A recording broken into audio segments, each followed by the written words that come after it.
When climate activist Greta Thunberg appeared on The Daily Show with Trevor Noah, she expressed bewilderment at how climate change is viewed in the U.S. Here it feels like it is being discussed as something whether you believe in or not believe in.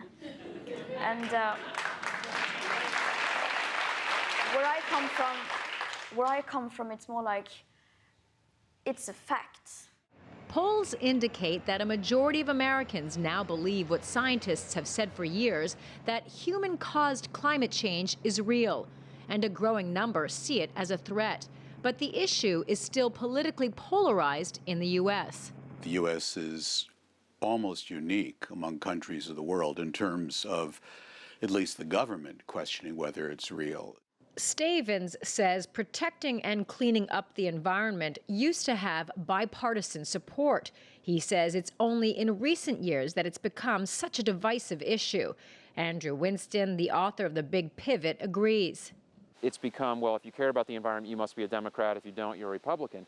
And what makes it more strange is that the biggest environmental laws in the world were started in the U.S. in the early 70s and were signed by Richard Nixon and were led by Republicans. So what changed things? How did environmental issues go from a bipartisan concern to one that largely Democrats support and Republicans reject?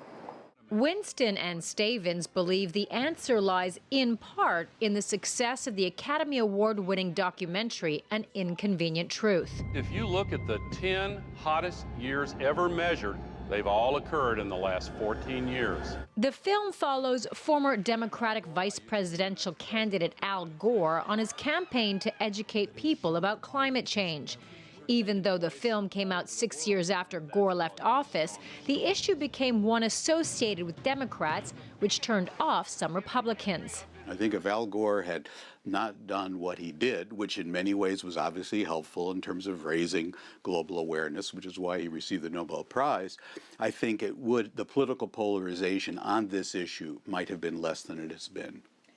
Winston says there was also a concerted effort by the fossil fuel industry to downplay the science around climate change and brand the use of fossil fuels as American. And so it got wrapped up in this set of issues that are really something the Republican Party in particular have gravitated to. And it's part of this package of ideas about freedom of the individual, free markets, and that being able to burn whatever you want, use whatever energy you want, is part of that.